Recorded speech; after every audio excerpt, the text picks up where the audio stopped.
above the noise.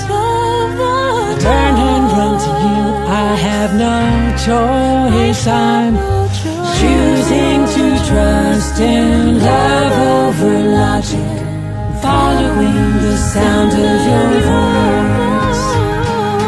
'Cause I am hearing you above the din, remembering your touch on my skin, choosing to trust in love over pride, drawing a deep breath, begin again, choosing to trust in love over pride, drawing a deep breath, begin again. Hi, everybody. This is Richard Sachs. I'm your host on Lost Arts Radio. Welcome to new people, and the rest of you, welcome back. I'm glad to be with you again.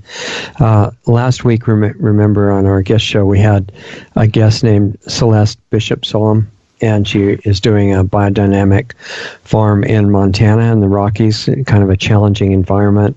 And I really thought it was great getting to visit with her. We have such great guests, and she said that it would we ever get somebody on bees?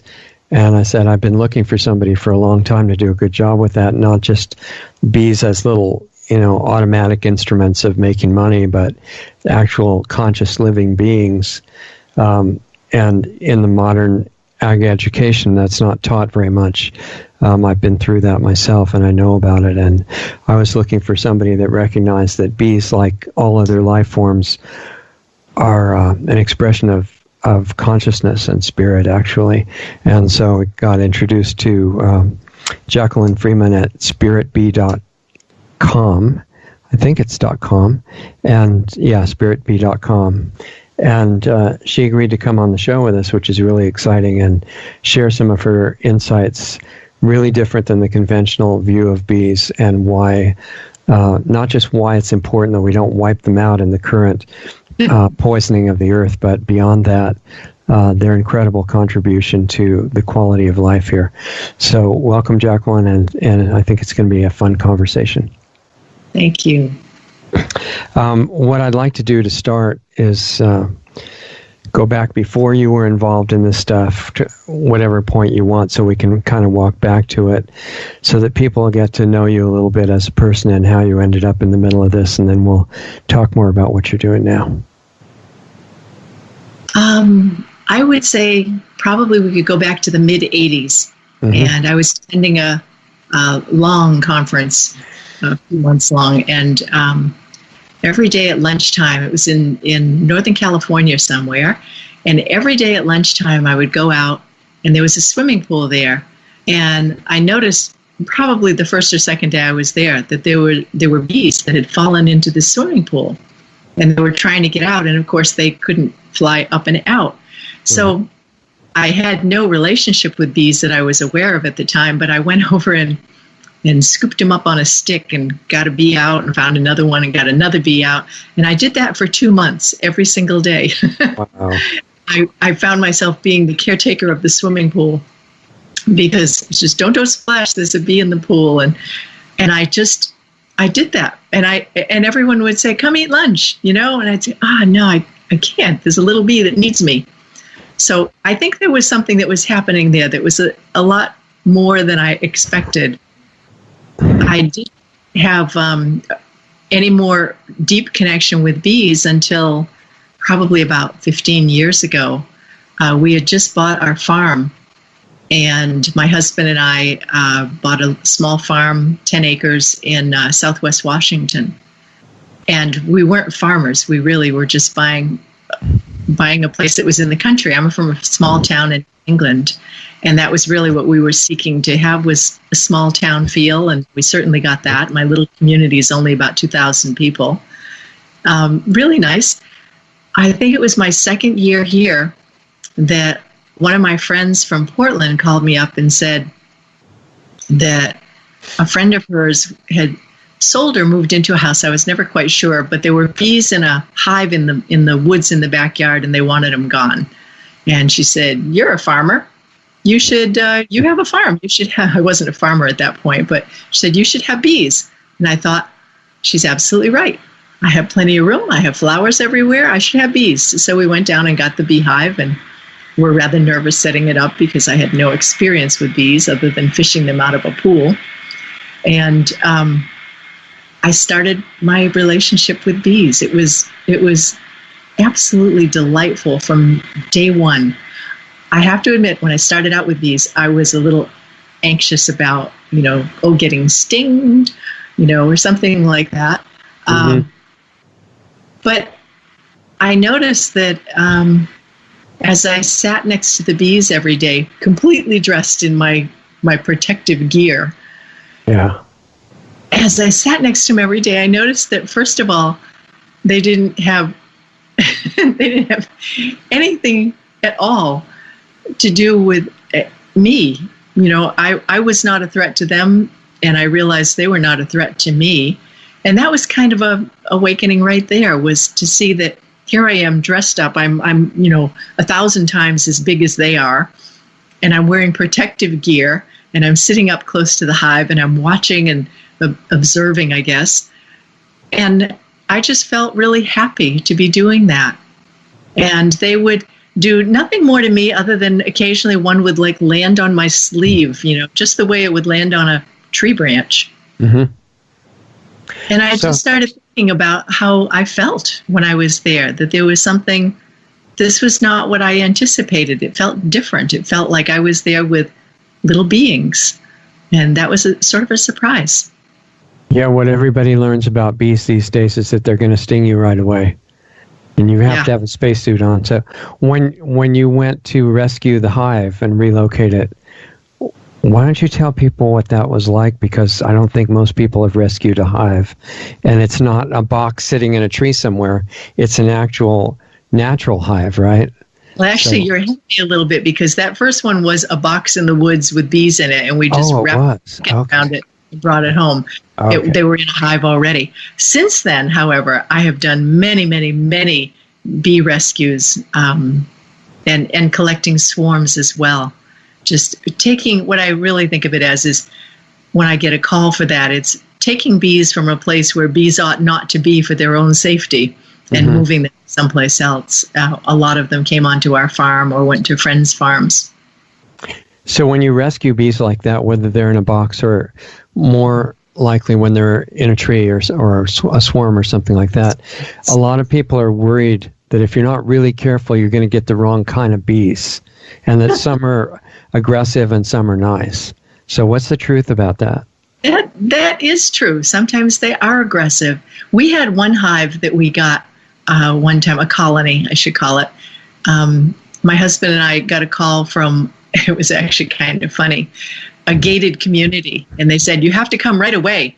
And so we jumped in the car and put an empty hive in the back seat and drove over. And they had at the gated community, it was one of those rolling gates where you had to stick your card in to get in and out. And the bees had to set up literally 3 or 4 feet from where people had to roll down their window and their card in. So traffic was just blocked. No one could go in, no one could come out, and no one was willing to come in or out. So and that was one of the biggest hives I've ever seen. They were like triple size. Okay, so if that's not in a box, what does it look like? It just hangs down like bees upon bees upon bees. On my website, spiritbee.com, you'll probably see some pictures of that. And they're just beautiful. Do you want me to tell you what happens, why they're swarming? Maybe that would help? Everything that you can share, because I'm trying to give people who have no experience of this kind of thing the feel of these different bee experiences so they know what it's about. I can do that. So inside the hive, when a hive is successful, really, really doing well, they're growing and they've got lots of honey collected and they've got lots of pollen, feed the babies, and everything is in prime success mode. At that point, they realize that they are healthy and strong enough that they can create two. That's their method of reproduction, is swarming. So what will happen is the old queen will lay some eggs for new queens, and then she and the old hive, a significant part of it, a little more than half of it, will depart. and they go out looking for a new home. It's really kind of interesting because when the bees go out like this, they have this grand sense of adventure. They leave everything behind. All the food is there. The baby eggs are laid. There's a whole crew that's going to take care of everyone until the new queen hatches. And off they go on this wild adventure to see if they find a new home. And that's when I often get calls about them is, there's a swarm of bees in my front yard in the tree, and, people blockade themselves inside houses. Like they think it's like Hollywood, like the bees come flying in and they're going to attack with stingers out. And it's completely not like that whatsoever. Instead, what it's like is just before the bees leave on their grand adventure, they all fill up their bellies with honey. They are sort of like Thanksgiving afternoon. They have not a speck of aggression in them whatsoever. They're a little bit overindulged in all the honey that they can carry. They don't know when they go to hang on a tree branch if they're going to be there for 20 minutes or for 3 days. So they stock up. And they have zero interest in stinging anybody. They're really not interested. They have nothing to protect. There's no home. There's no baby eggs. There's nothing to protect. Right. So you can, that pronoun, you can, I mean that, just as I have, actually collect them with your hands, just off of a tree branch. And you don't need equipment on it, although I will say that it took me a while to actually understand that I didn't need equipment, that no one was going to attack and sting me. The only times I've ever been stung moving a swarm of bees with my bare hands is 2 or 3 times I actually put my hands into the swarm of bees and I bumped somebody's hind end with my finger and I got stung then. Right. But that's me stinging myself with a hind end of a bee that didn't mean to be stinging. Right. So for the hundreds of swarms that I've moved over a decade and a half, it's extremely rare that I ever in that I can go years without having something like that happen. Is it true that the bee dies if it stings you? Yeah, and they have no desire to give up their life for something as silly as Jacqueline butts her finger at them. Right. Now, so, if they're around their own colony and they're unfamiliar with you, and you're rough and tumble with them like a bear would be, then sure, that would be a time when a defense line would come out and say, we don't want this being near us. Right. But they probably, well, this may come later in the discussion, but they probably judge the threat level by energy, I would imagine. Yes, absolutely. Right. Absolutely. Combined with movement patterns and stuff too. Yes. And if you do this when bees are around you, think of that from the bees' perspective. That's, whoa, I'm going to get swatted here. I need to sting or get out of here. This is a person who's dangerous. Whereas if you're calm moving towards them, they feel that. They're extremely perceptive little beings. Yeah. I've noticed the same thing in working in the garden, that you can communicate with them just like you can with a person, although people don't usually know this, without saying anything, that your intent and your thought goes right to them. It actually works with people too. They're just less conscious. Yes, I agree. Everything you said. So if you're rescuing a hive, a swarm is different than a hive that you're rescuing. A swarm has no solid mass except for the bees, but the hive that you're relocating has some kind of mass, right? What's that made out of? It's not a box. Well, if I catch them as a swarm, they're their own unit. They're just 20,000 bees laying on top of each other. And they do this when the queen will fly a little ways out with them, usually not more than 100 or 200 feet. And she'll she's not used to flying. Her job is to be inside the hive laying eggs. Right. And when she comes out, they actually, before they get ready to swarm, about a week before, they cut back on her food so that they make her a little trimmer and thinner and ready. Right. That's great. So they trim her up, and I've seen them, they come out when they come out, when the signal comes, they come out like water pouring out of the front of the hive. It's just incredible. And they just start, just building, and they come out as fast as they can. And there's this incredible excitement in the air. It's like I've been out in my field and just felt something. You hear a sound, it's a very specific sound, or you just feel like something, and just in that split second it takes me to go, something, and I see, there's 20,000 bees in the air in an area about the size of my living room, and they're just doing, every bee is going in every direction. This is one of the things I find so amazing. I can go stand in the middle of 20,000 bees flying at about this speed, and no bee has ever bumped into me. No bee bumps into everybody else either. 20,000 bees. I mean, think if you put 8 people in your living room and said, now move quickly around, you couldn't keep from bumping. Right. And yet they have a consciousness that says, I know where every one of my 20,000 brothers and sisters are at this moment, and we're all moving really fast. So you said the queen only goes out like 100 yards or so. So what happens after that? Does she get carried or what? Oh, that would be nice. Yeah.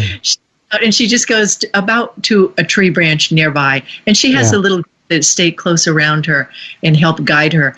They just want to make sure that the queen is with them. So she'll land on the branch, and then they all just slowly coalesce around her. And a swarm can be this big. And the queen will be somewhere deep in the middle of it.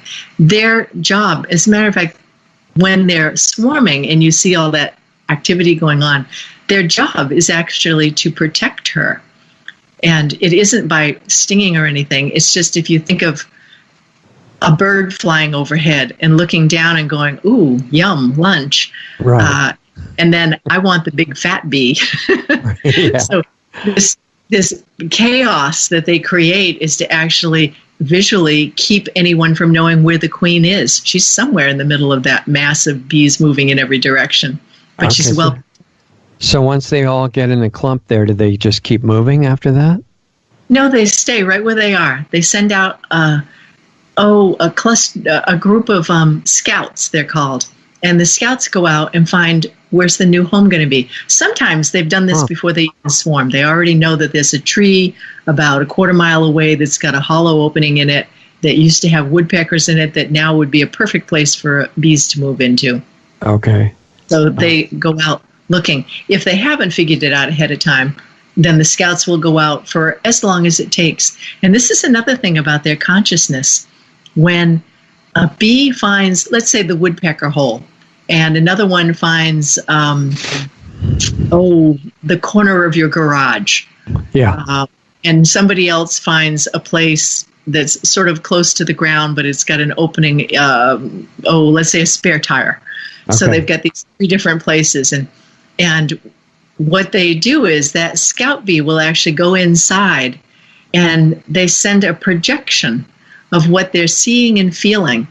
And the bees actually make an internal image of what that hollow space will look like when they've completely taken it up with their comb, and they're storing their nectar and laying the eggs. They see it complete.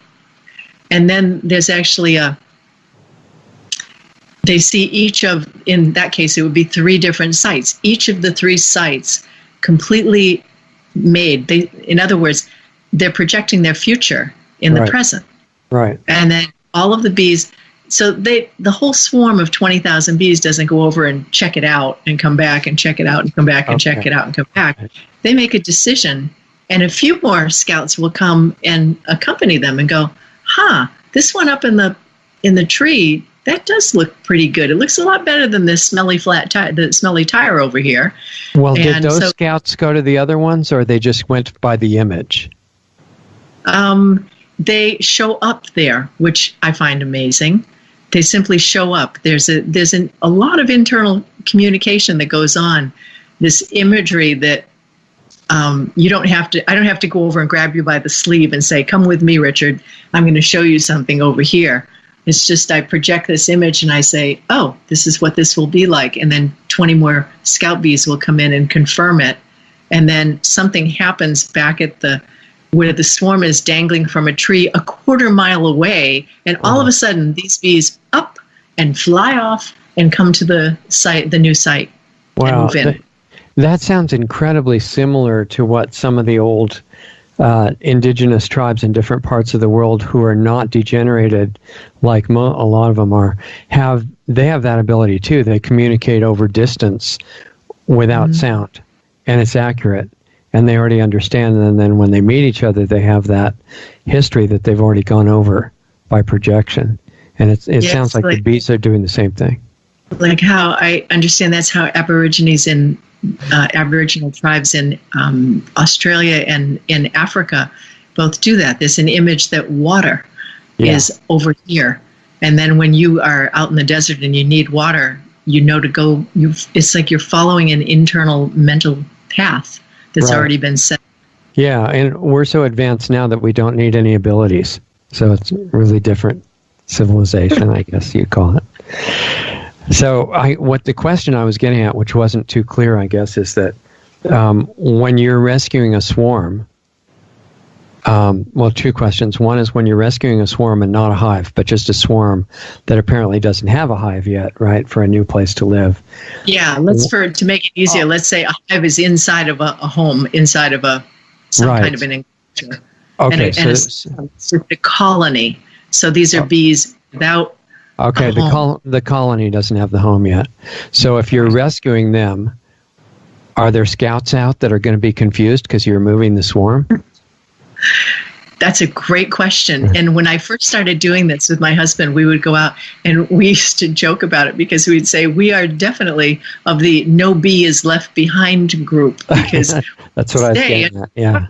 Every single bee, we would pick everyone up with a feather and, join them to it and wait for the little scout bees to come back too, because it's quite likely that those two other groups that went off to the spare tire and the corner of the garage, they got bumped, and the swarm just said, we are going to this is where we're going to move into. We're going to go here. Now these bees, it may take them a while to get back, but they can actually come back to the site, and the queen has a very powerful pheromone. Her scent it makes every bee in the hive every bee in the colony knows it, and if it's not a windy day, they can actually just simply follow the scent for a quarter mile and actually rejoin themselves with them. Humans don't really have a sense of smell compared to that, do they? No, but there was a thing that happened to me one day when I was in the kitchen and I stood up and I bumped my head on the bottom of a open shelf, open cabinet door, and it was no big deal. I didn't hurt myself badly or anything.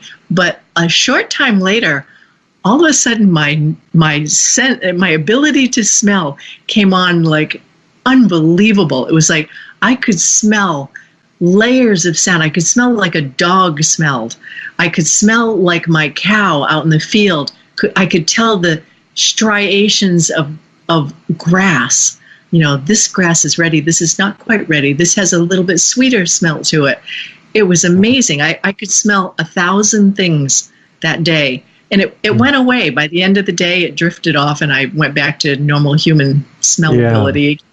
But wow, what an amazing capacity. So I can understand how a bee can follow a scent for a quarter mile, because that scent is just laying in the air out there. Yeah, and it let you know that humans do have that ability.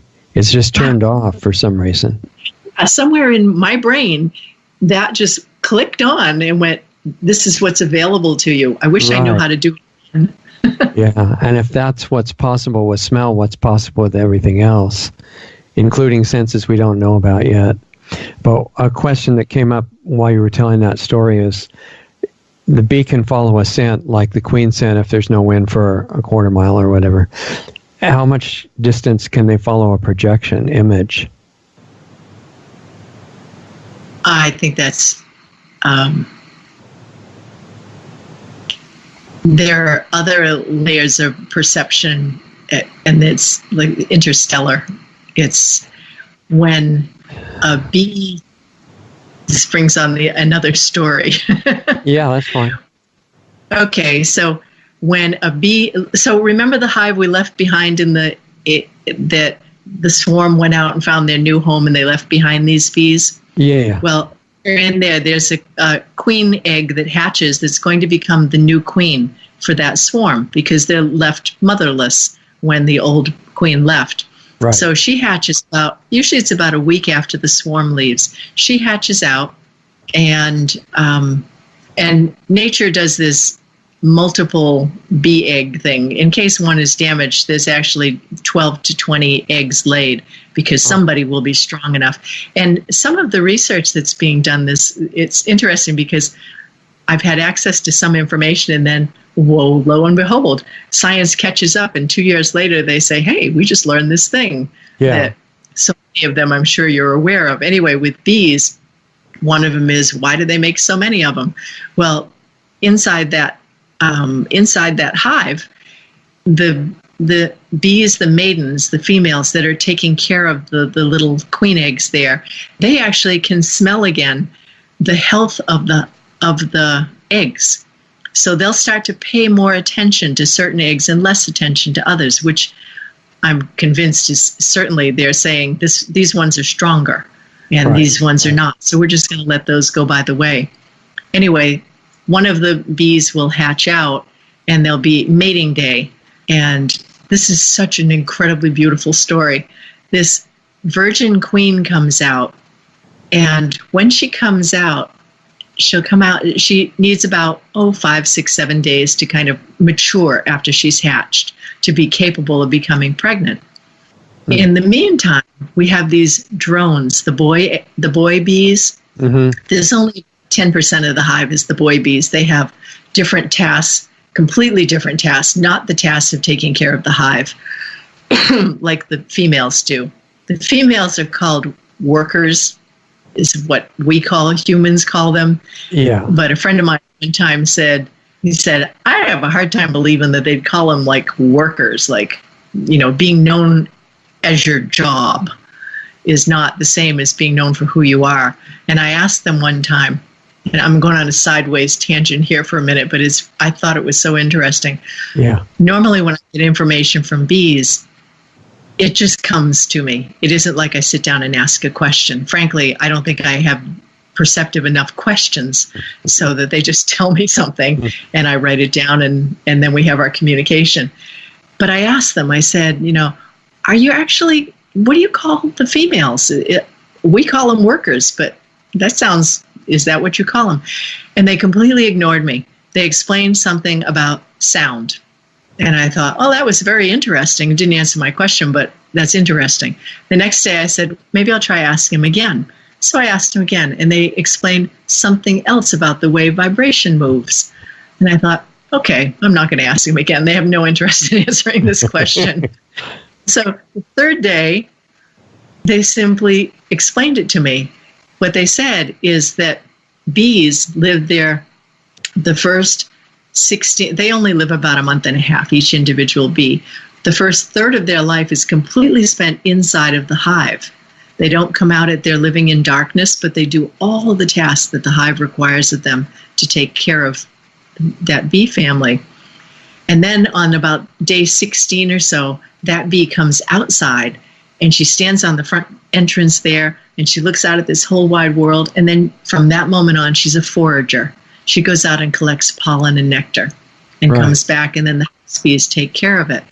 So what they told me was, we call her a sound that's the reverse of the sound of Om.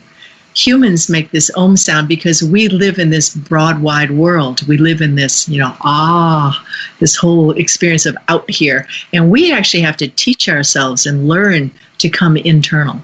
We have to learn how to come inside.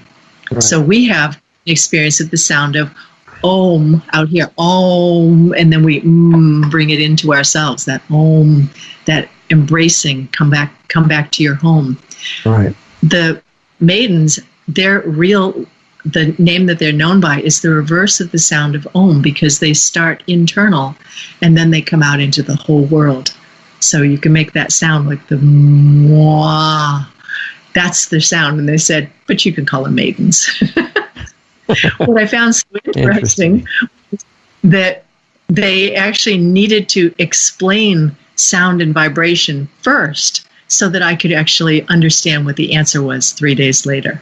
This is a really interesting story because I hope I can explain it right. What just struck me is that what you explained is a microcosm or an example of how you're talking. You know, your site is called Spirit Bee, right? SpiritBee.com and all that. Because we're really talking about forms of spirit. Because in a way, in the world, that's all there are, and just different kinds. And humans are possibly the most confused, but they have a lot of potential. And when they ask for answers to a question, if they're conversant with the concept of asking spirit in its conscious form for explanation of some knowledge or something, a lot of times they'll think in the beginning, well, I'm just going to hear this voice and it's going to say, first you do this and then you do that and this is what it means and here's going to be your test and everything, it's just like in school. And what happens from my experience and what I've heard from a lot of other people is that you ask a question, and if you're focused enough on it and you really want to know, because people have heard that whatever you ask you get told, and it's true, but not instantly in words. And what can happen is all the experiences that come to you once you really get focused on that question are getting you ready to be able to comprehend the answer. And that's exactly what you just described. Pretty interesting. Yeah, but it starts immediately. I went a little tangential to my story about bees. So this queen who comes out in the front entrance, she's looking to get mated. Every morning about 11 o'clock, there's the funniest thing that happens. Outside the front of each of the hives, you'll see all of a sudden there's this tumble of the male bees, the drones, who come out and they fly off to what science calls the drone congregation areas. The bees have different words for them. They call it a scarp, and there's a light, a lumen that comes through it. And each of these boy bees, the drones, there may be one area that's a mile in that direction, and so maybe 20 of the bees from this hive will go there. Another 30 bees will go off to, the drones will go off to one here. They go off to all of these drone congregation areas in all different directions. And what they do, these exist they're about 2, 3, 4, even 500 feet high. And the drones just fly these lemniscates. They fly these figure eights in there, starting at about 11 in the morning. And they're waiting for the virgin queens to show up. And when they do this, the queens come out. Now, the virgin queens come out. They have never been a mile in that direction. They've never been anywhere. Right. They come out and they look, and they have these big, beautiful eyes, and they look and they see the lumen. They see the light that's emanating from it. The bees say that this is like an earth acupuncture point where these lumens are above them. We have one that's near our farm, and I'll tell you how I can tell as soon as I finish this. Okay. So the queen comes out. Sometimes she'll take a few of the maidens with her, and they kind of, run a little protection around her. Mm-hmm. And she flies off to one of these lumens, and she comes in real low, comes in like just maybe 60 feet from the ground. And then all of a sudden turns up and just flies straight up as fast and as high as she can. And when she flies up this like kind of cone, the drones all of a sudden get this whiff of virgin queen pheromone.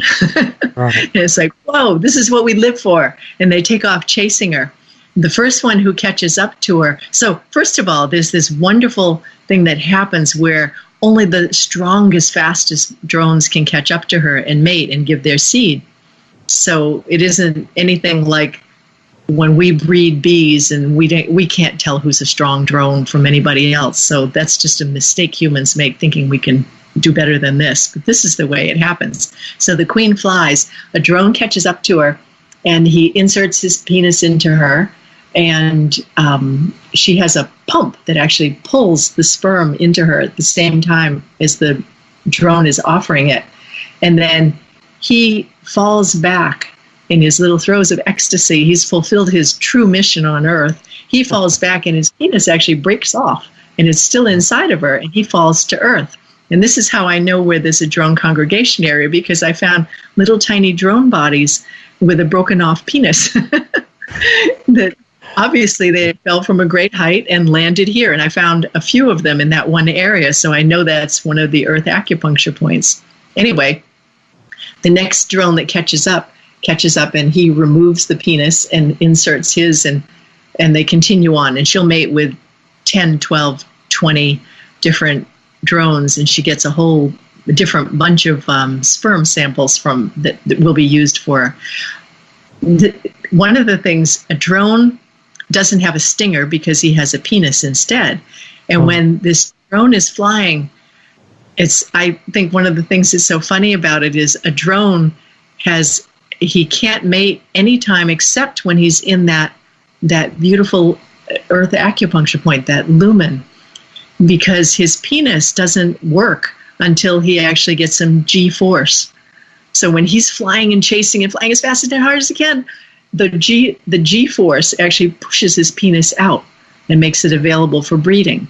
So when the queen reaches the top of this and goes, okay, that's enough, I have enough sperm in me, and she turns and flies off, there's no point in this drone's chasing her because there's no G-force in that kind of a chase. Isn't that fascinating?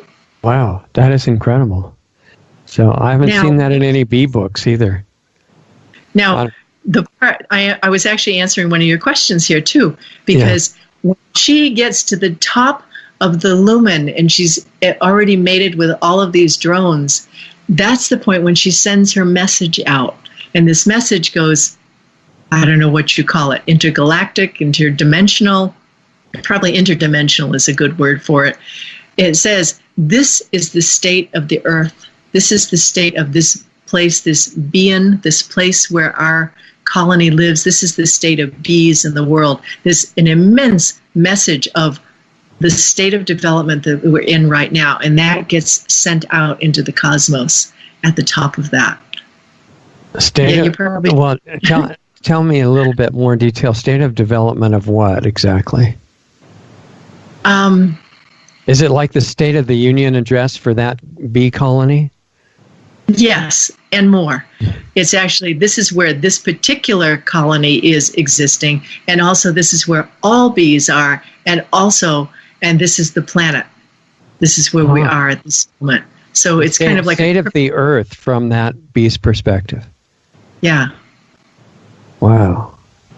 So they have a role, and when doing that emanation that comes out, that's what brings the mating of the bees in that cone of light, is what stimulates the Earth acupuncture point and continues the world. Just got that, didn't you? You just got that. I can see how the look on your face. Yeah, I'm absorbing it. It's not something I was aware of. So that's pretty neat. It's almost like everything in nature has a really deep function that we barely have any idea of. Yeah. Including us, of course. It's so crucially important to the ongoing development of the world. You know, there's some, in the way that the world is run, this is an answer to a question that's being asked in the world. And the bees fly with that answer, and they give it. So I think it's really important that we have bees for many, many, many reasons, but that's one of them, because they deliver a communication that's like a constant monitoring of the state of development that we are in here as a whole. I don't mean just as a species, I mean of all species. It's funny how proud humans are of their barely conscious state. You know, that the fact that they're perceiving everything so superficially, they're almost unconscious. And they're saying, yeah, bees are important. Our scientists confirmed it. And you have to have this many bees, because if you don't, you can't pollinate those flowers and we can't take the honey. And that's the official reason. And you know, what I there's hear a bit more to it than that. People say, we need to save the bees because they're responsible for half the fruit and vegetables that we eat. Like, because that's not why we need to save the bees. Yeah, so humans, they're just bugs anyway, right? Yeah, bugs have no interest. So and they have much purpose than human food and honey. The other thing it really brings to the front is that if we, your little experience with this sense of smell and waking that up for a day is just a clue. What is our fully awake state like? And every one of these life forms, like bees, for example, is trying to communicate. They're not secret. It's just our inability to perceive things that makes it seem like that. Yeah. Yeah. They have such an ability to understand what we need too, and we're so unaware of the fact that they're working to serve that. And I mean, like in the broad sense of humanity and all of Earth. I've had. I remember one time I went up in February just because I miss my bees. They're very quiet in the winter, and they're they don't come out very often in winter. There's no flowers. There's nothing to do. They're in their dream time in there when they're communicating with the spirits of flowers and helping the evolution of spring come once again.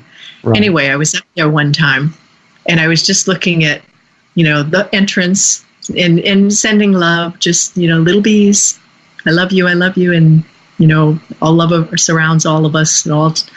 I was just in the midst of a little reverie, and this little bee came out. And they'll come out in the winter on a day that's not too cold, and they do a poop run. They're awake all winter, and they need to, every once in a while, defecate. So she came out, and I was like, oh, great, I got to see a bee today in February. That's wonderful. She came out, and she was about to fly up, and she turned around, and she looked at me, and I had injured myself 2 days before. We had gone to help an elderly friend who has a vineyard, and my husband and I pruned a 1/4 mile of grapevines with him. And I got to tell you, the next day, my paw hurt. Right. I did this motion 10,000 times, and it was really achy. And this bee came over, and I had been, lamenting my poor sore thumb all morning. This bee came over, and she leaped up onto my hand and just looked at me, turned and looked me straight in the eyes. And I was looking at her, and I was having one of those wonderful little bee reverie moments. And then she dipped her little hind end down and stung me. And I was just like, why would you sting me? It doesn't make any sense. Right. And then all of a sudden I realized that over the next 10 minutes, all the pain that I had in here completely went away. She came out and gave me this little healing ping. They can, by the way. She didn't have to die, by the way. If they're very careful and cautious, they can actually inject a little bit of sting. Just barely put it in, right? Not to the barb point or something. Yeah. So she went off, and I was healed. Wow. It was quite a moment. Yeah, she wasn't mad at you, huh? No, and she didn't sting me anywhere else except the place where I was in pain. Wow. The few times I've ever been stung, I've probably been stung, I don't know, maybe 40 times in more than 15 years. And the few times, one of them was 20 at once, and that was me being stupid about something. But all the rest of the times, it doesn't, if I get stung once or twice a year, maybe. And it's usually because I stepped on a bee barefoot, things like that. Right. But I've noticed that the few times I have been stung, they've often been in a place where I needed some healing. And I find that quite amazing that they would look at me and see there's something out of alignment here, and I need to bring it back in alignment, so I'll focus it with a little there, and then I'm better. Wow. And in a way, the whole message is there's a lot more happening in all directions around us and inside us and everything than we have the slightest idea right now.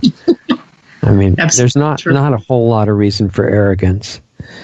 So when you brought the first rescued colony back, which was in a box already, I guess, right? The very Yep. first one. Did you rebuild it or anything, or just leave it like it was? Well, I had some empty hives, and that was what initially I used to do. But, there's been a long evolution now. I think I started keeping bees maybe 16 years ago. And every once in a while, I feel like suddenly I get a moment of progress where I go, that doesn't feel right to me to do anymore. I'm going to stop doing that. And when you work with bees in the kind of environment that we're in, where there's so much screwing up humans do when you're talking about bees, I have to pay attention to what is assumed to be true versus what actually feels like it's really true. Right. So I question myself constantly. If I do something, I say, am I doing this by rote? Am I doing this because someone told me that it's good? Wow. What is my function here?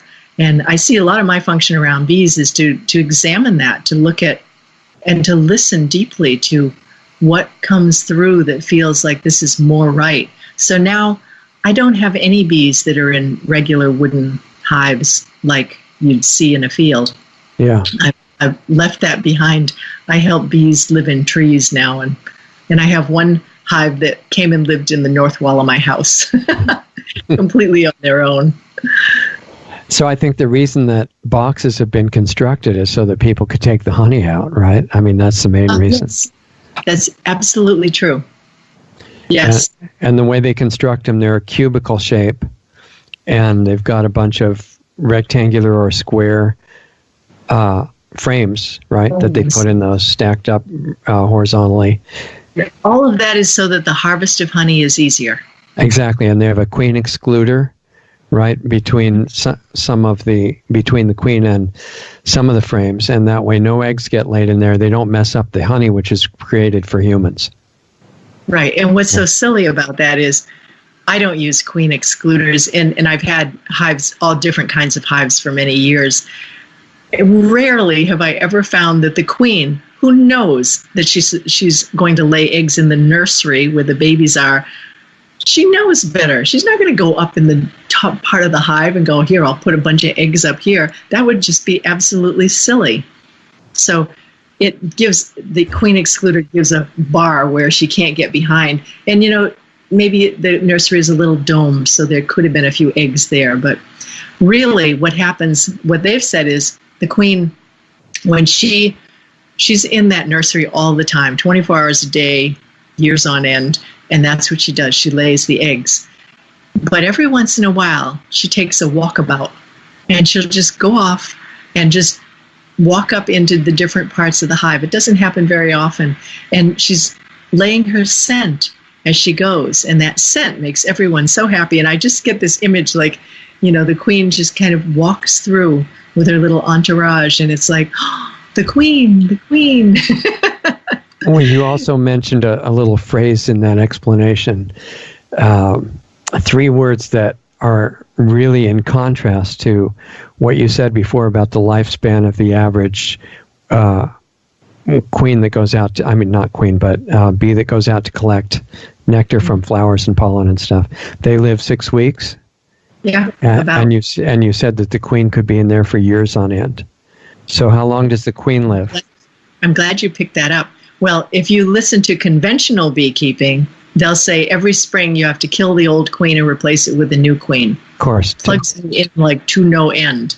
Well, nature obviously couldn't figure that out. It needed humans. Right, without the aid of humans. The queen will live 5, 6, even as long as 7 years. That's really interesting. She doesn't even reach her peak egg-laying capacity till, like her 2nd, 3rd year. So what happens is that in conventional beekeeping, I learned this because when I first got that first hive, I went off to bee school a few weeks later. And bee school was just bee school. A conventional beekeeper was teaching you how to keep bees the way that conventional methods do. And we got paired up, me and another guy, and we were given a hive, and they said, we're going to do our spring preparations now. And so we're all wearing our bee suits. And so I got handed a queen in a little wooden box with a screen on it. And I was just like, whoa, I've never seen a queen up close. This is amazing. And I was just transfixed looking at her and talking to her and having a lovely.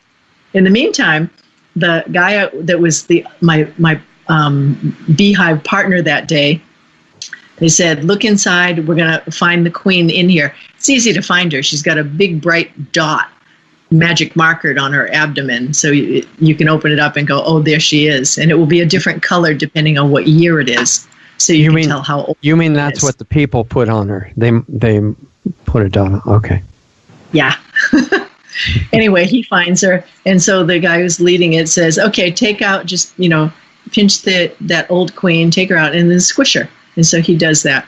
I'm over here, and I'm going, "What? Squishing a queen?"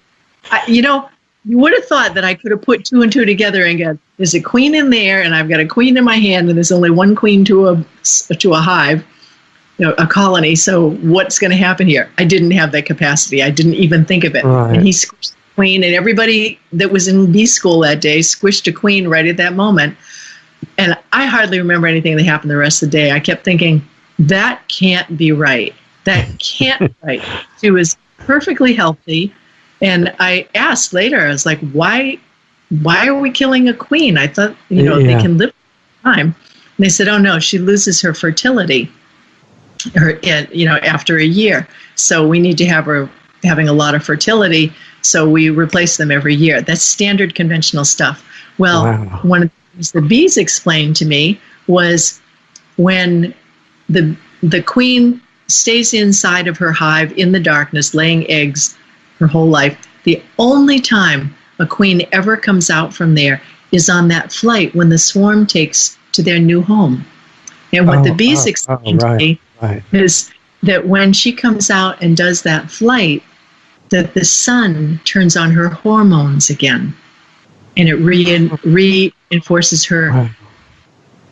I mean, doesn't this make sense? Is there a typical amount of time that passes before each migration like that, or splitting of the colony? Is it once a year? It's every year. They swarm every year. Swarm every year. Wow. And so if you were doing this conventionally, conventional beekeepers do not allow their hives to swarm because there's a reduction in the, how many bees are inside the hive after a swarm. They can't control where they go, I guess, right? Well, they can't control where they're going too, so they prevent them from swarming. They clip the queen's wings, for example. That would be one way to keep it going. Or they simply kill the queen eggs when the queen is laying, the baby queen, the virgin queen eggs. They'll kill those. They'll just squish those. So the queen won't leave if there's no one to replace her. I mean, this is just an example of the whole dark energy of humans right now.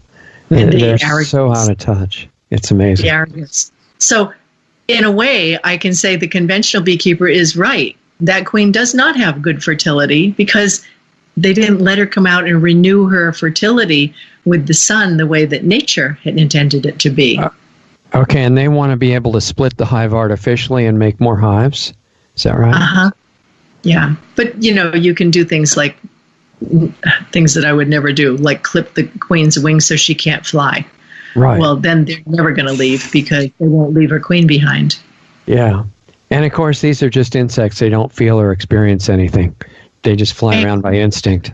Let me just answer what you just said. I'm glad you even said that sentence, because when a queen has been killed, accidentally you open up a hive and you squish her somehow.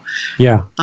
Or just something happens and the queen dies. Right. And what happens is that hive will go into mourning, and you can actually hear them. If you split a hive and something is wrong and they don't have their queen, this is mother.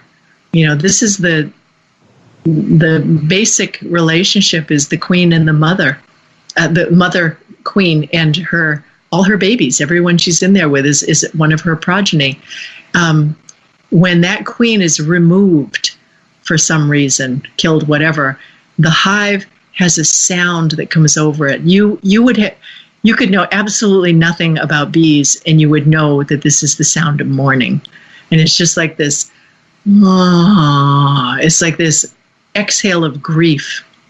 And so when beekeepers kill the old queen, and then they haven't yet brought in the new queen, that's the sound you'll hear emanating from that hive. There's a panic that goes through the hive.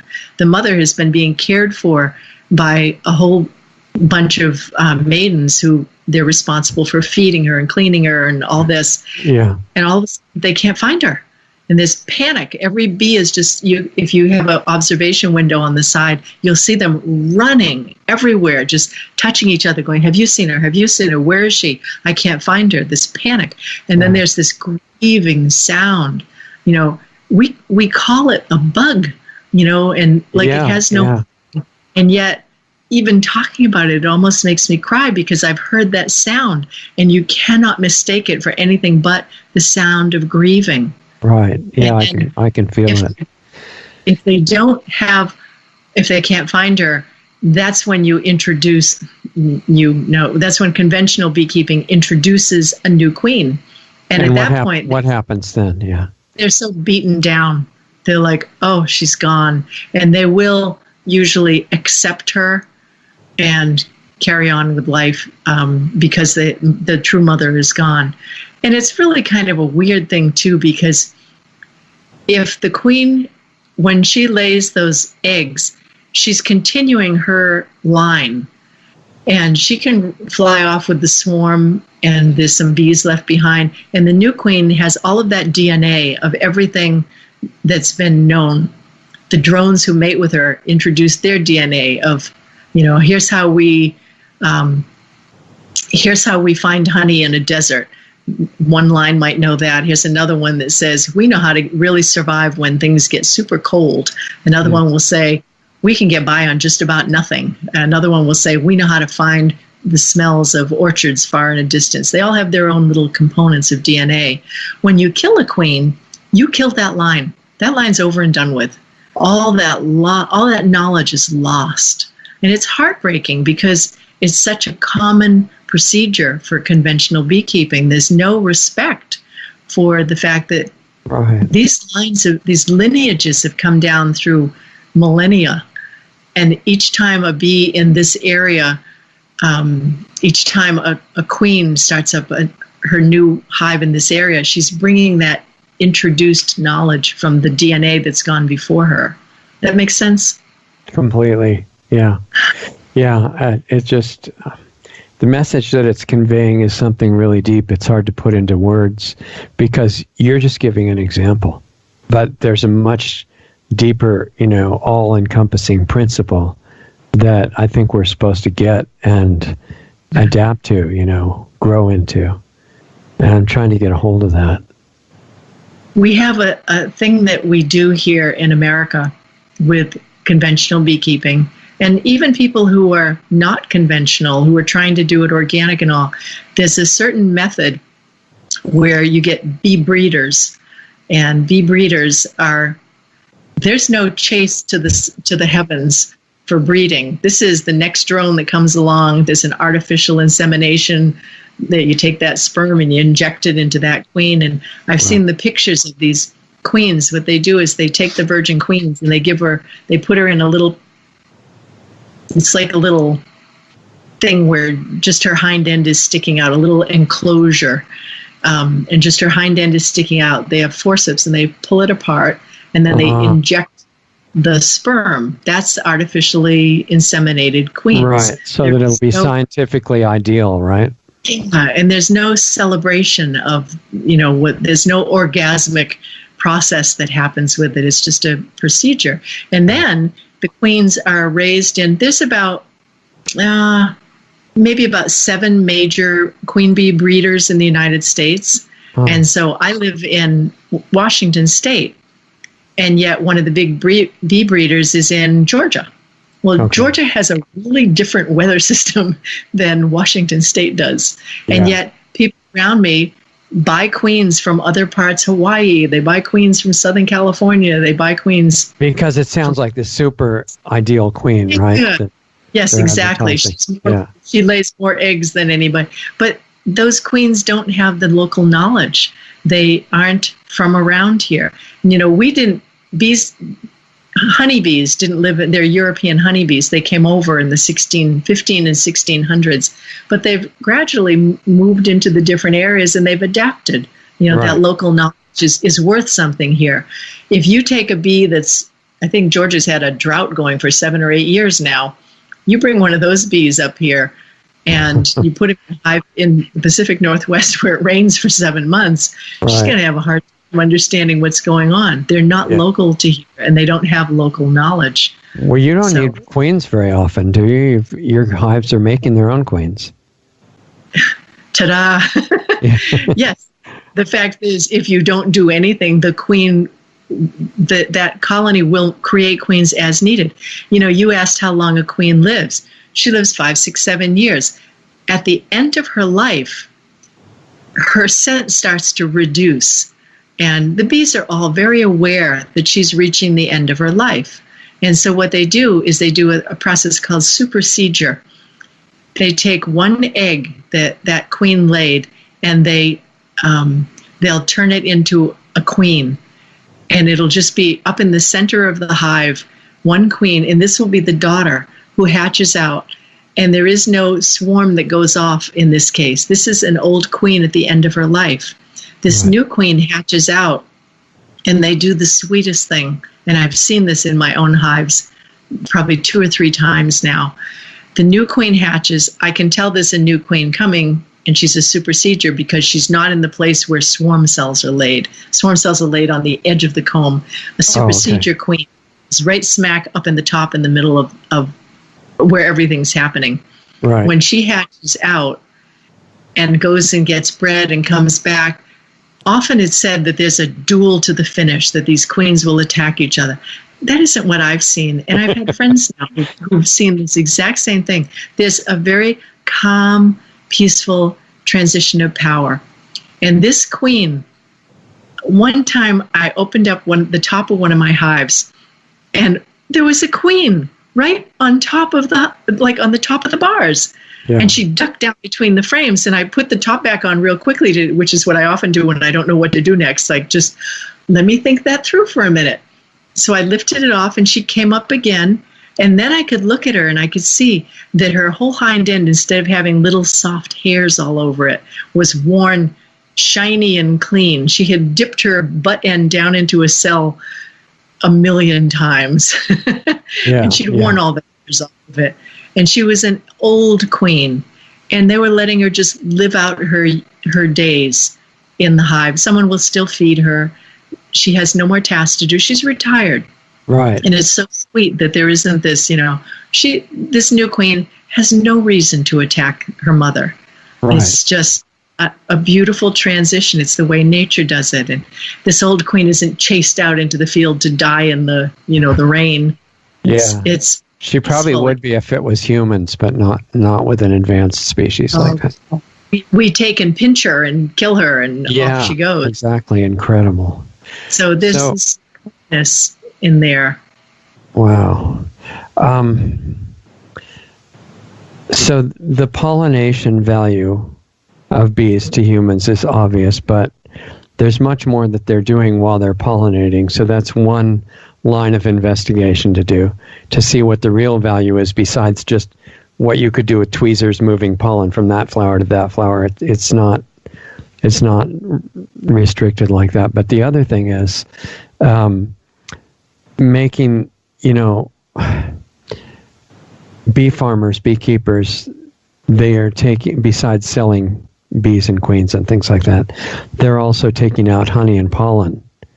So with what you know about the bees, that they're not just these little unconscious bugs moving around for humans to watch, is there any harmonious way to share any of the honey and pollen, or is that not a good idea from your current perspective? In my early years, I harvested because that was what you did. And I after a few short years, I realized, well, first of all, conventionally, and even organically, people will take honey take it out, and then they'll feed back sugar water or dry sugar. Or they could take out what they think is excess, right, and then not need the sugar. What I think is excess. Yes, and that's the premise, that it's excess. But when I've asked the bees about this, I got an interesting answer. And I was someone who did harvest every year. I didn't harvest from all my hives, but I would take from a few of them. And I tried to pay attention. One time I went up to harvest from one hive that looked like they had plenty of honey. Yeah. And I got there and I just got this, no, that's not for you. Leave it alone. And I went, well, I guess I'm not harvesting honey. And on the way back, I walked by another hive and I got, well, we have extra over here. And so I went and I took the box into the house with me, which I sometimes do, which my husband is never very appreciative of. That particular day, I did bring it in because I only wanted to take like 3 bars out of it, 3 frames out of it. Uh-huh. And then I put some back in and returned the rest of it. I didn't need more than that. Anyway, when you take honey away and feed sugar back, sugar is never, ever a good idea. Right. It's not the same pH. It has no nutrients. It has no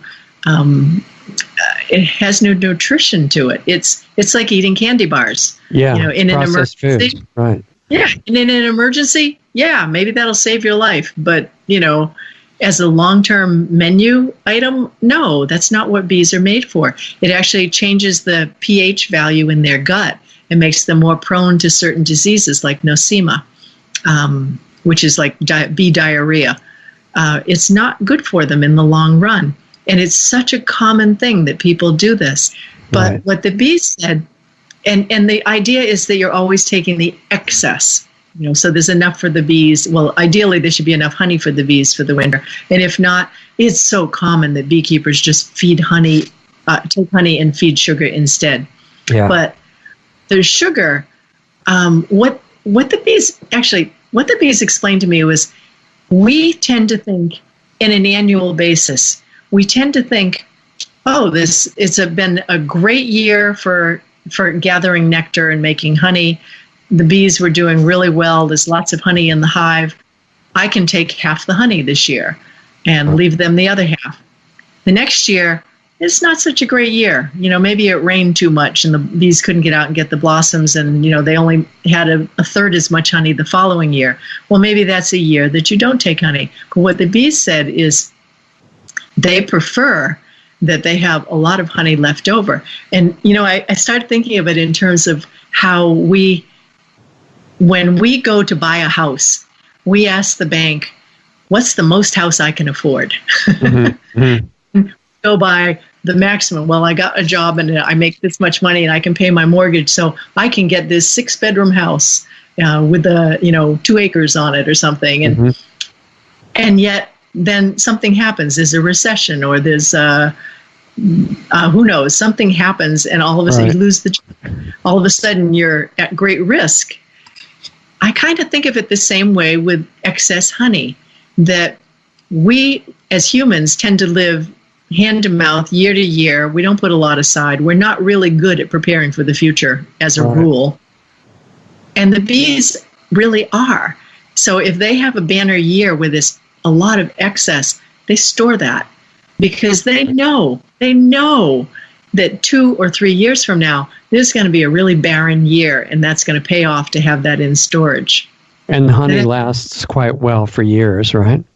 Like thousands of years, thousands. Yeah. It's a preservative. You could put something in honey and it will preserve it just like that. Yeah, it's really interesting. So ideally, it sounds like it's really not a perfect setup for humans to be taking honey out of beehives, right? I have less beehives now than I've ever had since I started keeping bees, because I've just changed my points of view on that. And one of them is that I don't take, and haven't for the last few years, taken any honey from any of my hives that are live hives. Every once in a while I have a hive that doesn't make it and dies, and I figure, and that's a hive I can take honey from. Right. So I have honey in my house, and it is from my bees, but it's from a failure hive. And that happens every once in a while. I had a failure last year, not because of anything that went wrong with my bees. We had forest fires, and the smoke came across, and we were in the path of smoke for about a solid month, and then 2 more weeks of wispy smoke. It happened in September, and what happened was the queen will not lay in times of imminent forest fire. So my bees didn't have any baby queens being laid in September, early October. Those bees would have hatched out and been the bees that kind of got them through the winter. And all of a sudden in December, there was no hatch out. Right. So all hives went into winter very short-handed, and almost all of them didn't make it through the winter. There was a lot of honey in there. When I opened them up, there were just so few bees because of something like a weather pattern like that. That was, right. How could I have predicted that? It was interesting too, because my only hives that actually survived, not a one of them that was in a human-made hive structure survived. My bees that live in trees around here all survived. Oh, so wow. I've been shifting myself over to, I'm giving them more trees to live in. I'm much more happy about that. So, I was just wondering if they're living in the trees, which is their normal habit, I think. That's not really set up for you to take any honey anyway, right? You noticed that, huh? Yeah. I don't think I've ever seen one. I know. I've thought of that. I don't have any that are going to be, accessible in the near future. In some of the bee trees, we're just doing a class this weekend where we're hollowing out logs to put around so that bees have homes to be in. And you can take the bottom off and look up inside of it. And if you wanted to, you could break off a comb. I probably won't do that. You could. But I have enough. My bees over the years have given me enough honey, and it never goes bad, that I probably have a lifetime supply. I'm quite frugal with it. I don't put honey in my tea every day. I use it more like a sacred food. Right. I had a little spoonful of it just before I came to talk here because I wanted to be inspired by that. It's perfect. Like bringing me into communion with this. And if people weren't using honey, and I didn't even ask you about harvesting pollen, how that's done, because that's sold on a big scale, as almost a superfood type thing. What happens when pollen is harvested out of a hive? The way pollen is harvested is actually pretty interesting anyway. There's a little metal gate set up right at the entrance. And so when the bee goes to fit through, it has to actually kind of wiggle through a little wire entrance, and that scrapes the pollen off their legs. So They're bringing home pollen for us. They're bringing it home because pollen is baby food. That's what eat the babies. And so there's a little collector underneath, and all that pollen drops down, and then that's harvested and sold to humans. It's not the same thing that the bees are eating, however, because when the bee brings in that little pollen pack that she just got off the plant, she comes in and it's packed on her thighs. She's got little barbs that hold it on, and she's got a big, strong electromagnetic charge that actually holds it like static electricity, holding it in place. And when she comes inside the hive, another bee, a house bee, will come and take that pollen and put it in her mouth and carry it over and then empty it, spit it out into a cell. What happens is that she's got a little bit of that saliva that has a lot of DNA information as well, starts a fermentation process. And so she packs that into a cell, and then some more comes in and gets packed in and is wet with saliva.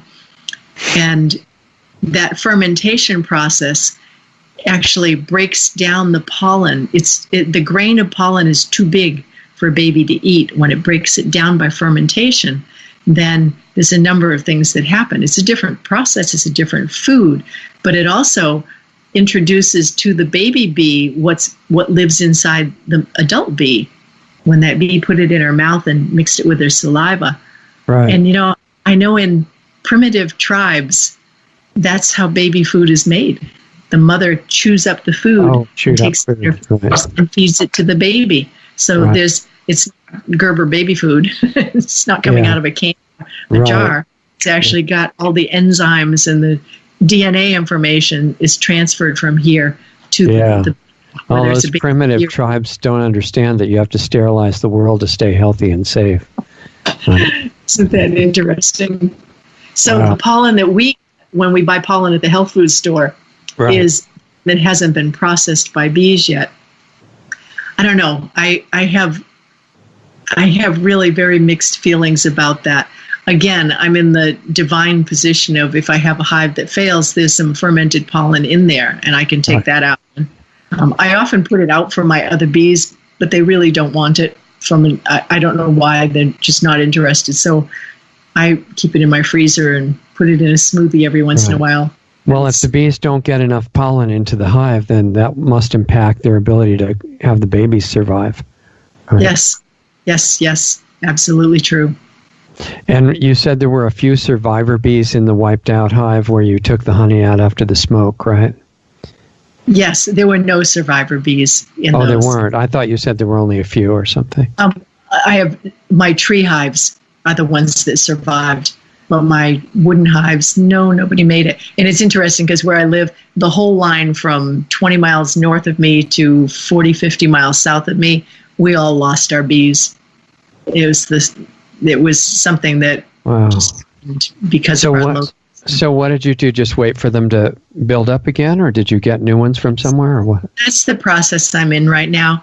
I've had so many, my original bees, they're all children of the bees I had in the first few years. So I could go gather some more swarms and bring them home. But frankly, I have hives that are still here. They're very strong. They'll put out swarms, and I'll just make more homes available for them. So they'll repopulate.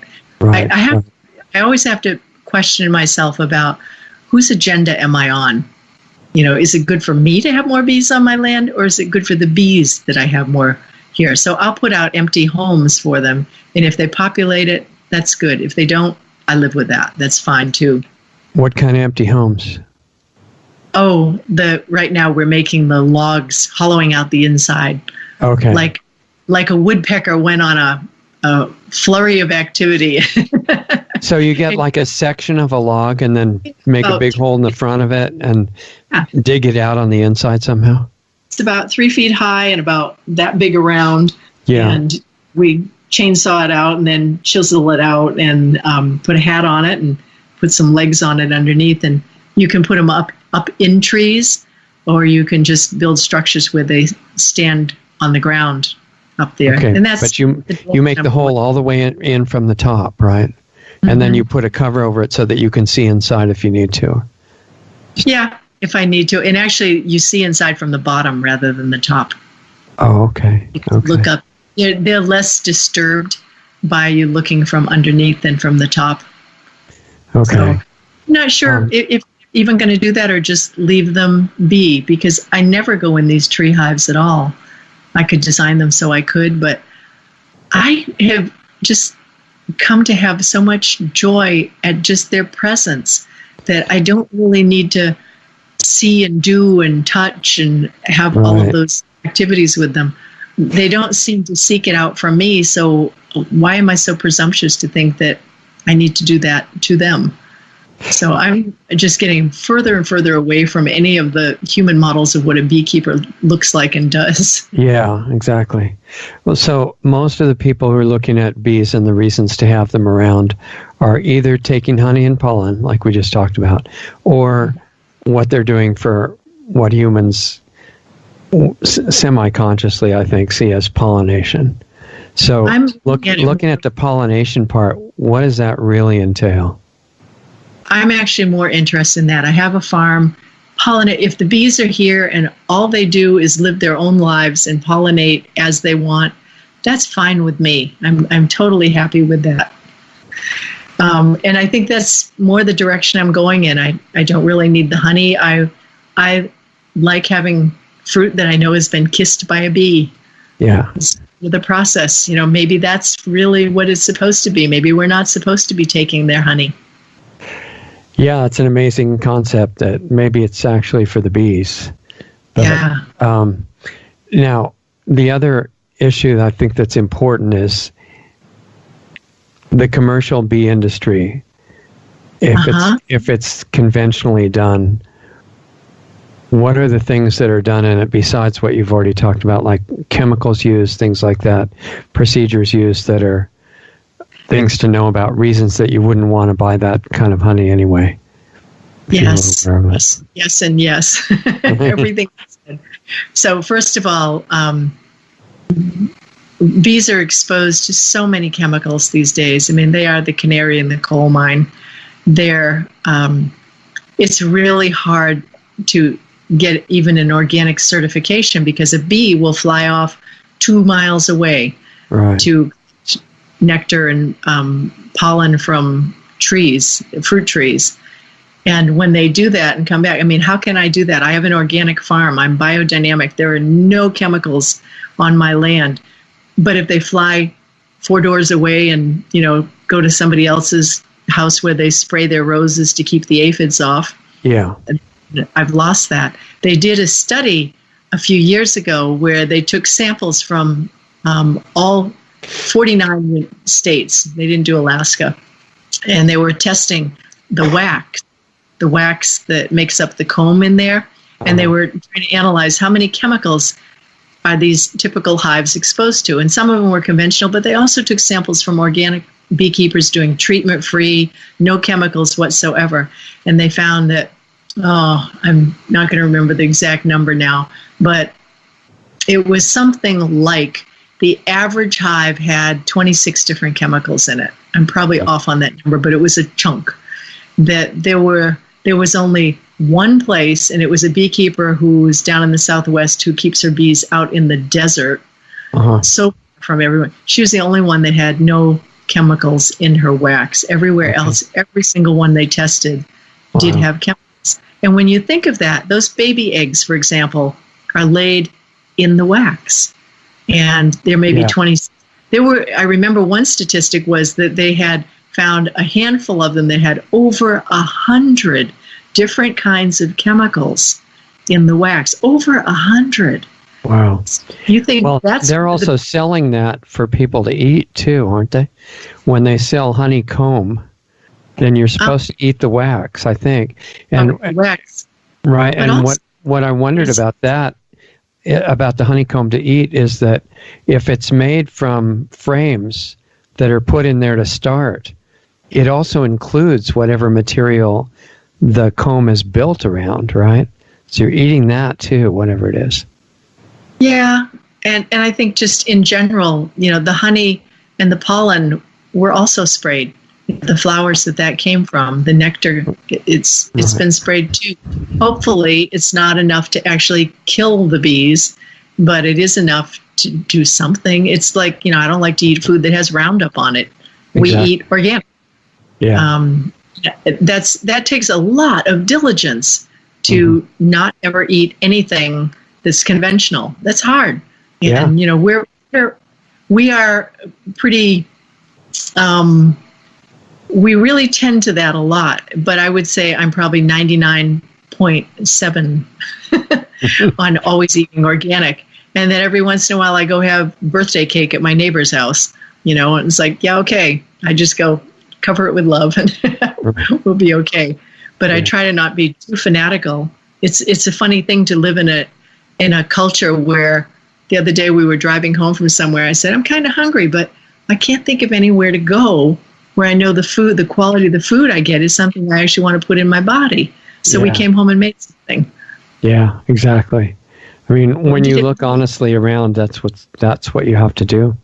Yeah. And when did it become okay for food to have poison on it? I think about that a lot. Like, why did we accept that, we can spray it with poison, but it won't harm you, when we know that's different? I think part of it was certainly accelerated by the advent of chemical fertilizers, because when you use those on the plants, then the insects and disease know that that's an inferior plant that has to be removed. And so the chemical spray company says, look, obviously you have to put poison on your food or we'll all starve. and it was the fertilizer primarily. I had a really good lesson in that, and you probably know this, but I'll say it anyway. Up in my compost piles, one spring I had a line of mustard that grew, and it grew like someone had rat-a-tat-tatted it. It just grew in a straight line down here. And I know what happened in the fall when I was cleaning up my garden. I took a big old stalk of mustard and I threw it on top of the pile, and it rolled down in the winter and seeds fell off in a row. Right. And it was so interesting because it was on the edge of my compost pile. It was growing up vibrant and beautiful and so healthy. And then I noticed that there were probably, 50 plants along here. And I noticed there were 2 plants that had aphids on them. Just 2. And all the rest of them had no aphids whatsoever.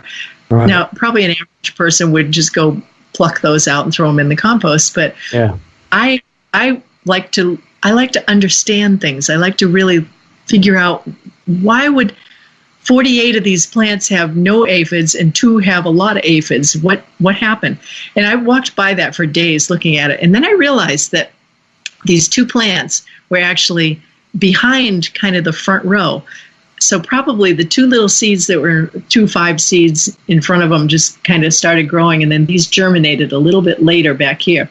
So they were kind of racing to get to the sun as these plants in the row were growing, which means you could actually see there was a qualitative difference in there. It was the mustard plant was a little reedier and a little more watery stemmed, and the leaves weren't as bushy, and it was racing to put all its energy into height rather than lushing itself out because it was going to lose that sunblock there.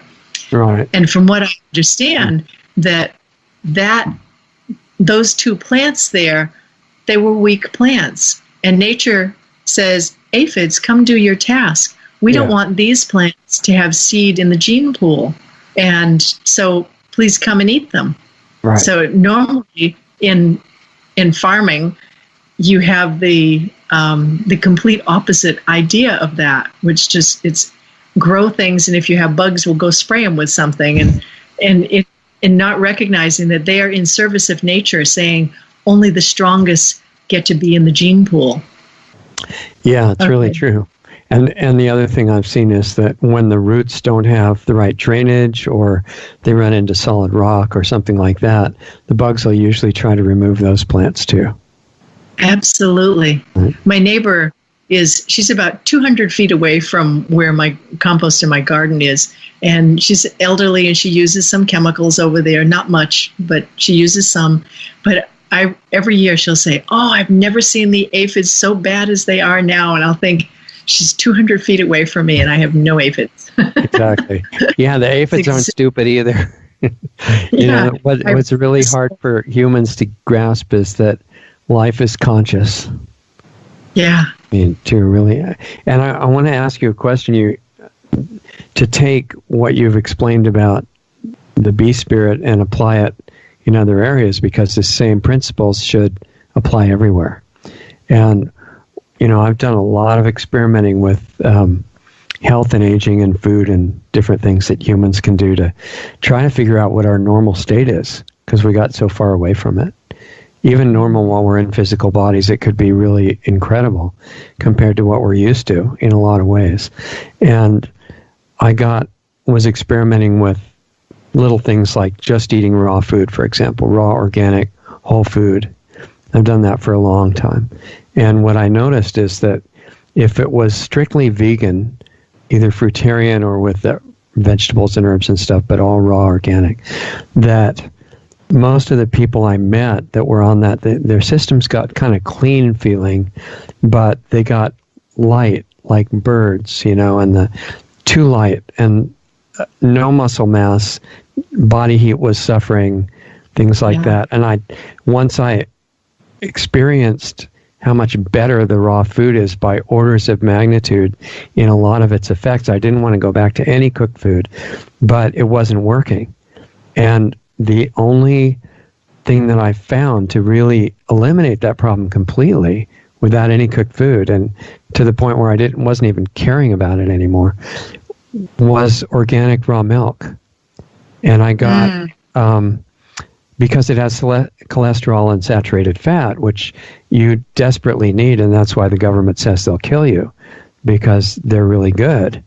And that whole twisted, things that we learn that are usually the opposite of what we're told. But, and I had to learn exactly how to use it and everything, how it went together, but it fit into the age reversal program that I was working on. Really interesting. That makes a lot of sense to me too, because we're a farm and we have had dairy cows and dairy goats, and obviously we were drinking the milk and raw. Yeah, exactly. And usually the raw milk organizations, Weston Price and people like that, and I've talked to their president and different people in them, they understand, and they're really obsessive, like me, about that the milk has to be raw or it's not even good for you in any form. It can't be heated above body temperature, but they don't understand. Because my cats won't drink milk. I've had someone comes and they have some milk, and my cats will not drink it. There have been experiments. The raw milk. Yeah. There's no life form in nature that uses cooked food except people, and it's been written about thousands of year-old documents. But my question, and with like Weston Price, they totally understand that for milk. They totally are oblivious to it for anything else. And they see no problem with cooking everything else in general. But my question was not that, but if you're going to apply the same consideration that you do with the bees, that eventually led you not even to take honey unless there's a abandoned hive or something. With the milk, it appears that you can, if you're modest in your requirements, there's plenty to share with the babies, because they do like the sugar water thing with the bees. They take the baby away, feed them artificial formula full of chemicals and garbage, and take all the milk for the humans from the animal. So you don't have to do that. You can give plenty to the baby, and there's enough for humans after that, or along with that. But my question was, That's exactly what we've done, how we've raised our cows, by the way, what you're saying, that our cow has a calf, and we actually leave the calf on the cow, which most farmers do, and we just, if we want milk, which every day we would milk once, we don't need to milk more than that, and then we just have, we would separate the cow from the calf for a few hours, just on the other side of the fence, not a true separation, and then this is enough to take just what we need. I wonder sometimes, I'm cutting into what you're saying, but it's one of the big questions I have. Yeah. So I figured a way for me to have sufficient honey and sufficient raw milk. I don't know how to say that on a global scale, though. When we get into global scales, we start talking about monocultures, and I know those are bad. And it has to be answered globally if it's going to make sense. But before we get to that step, the question I wanted to ask you, just to get your impression, is that, with insects, with animals, with any life form, you start getting enough consciousness, and there's a certain point you get to where you do not want to cause harm or pain or destruction to anything. Yes. It's not because you read it in a book, and this is the rules, to be a good follower of your philosophy or religion, you should do. It's not anything like that. It's that you look into that being and you realize your connection, and it's like you don't want to hurt yourself if you're not, mentally sick, and that becomes an extension of yourself. So you don't want to hurt that either. It's not a reasoning process. It's obvious. So my question and that's one of the main reasons I starting in 1970, stopped using what they call meat, flesh out of killed animals. I don't have any interest in it anymore, but that's originally why I didn't want to use it. But with cows or goats or camels in the desert, which are the main sources of milk, I thought, about 5,000 years ago when Krishna was walking around, or other teachers who had some spiritual insight, or even Jesus talked about raw milk, and it never got into the Bible, but he taught all about that kind of stuff in the Essene period. And they were not killing the animals. So in modern times, all these humane dairies are killing all the animals or letting somebody else do it. They're not humane at all.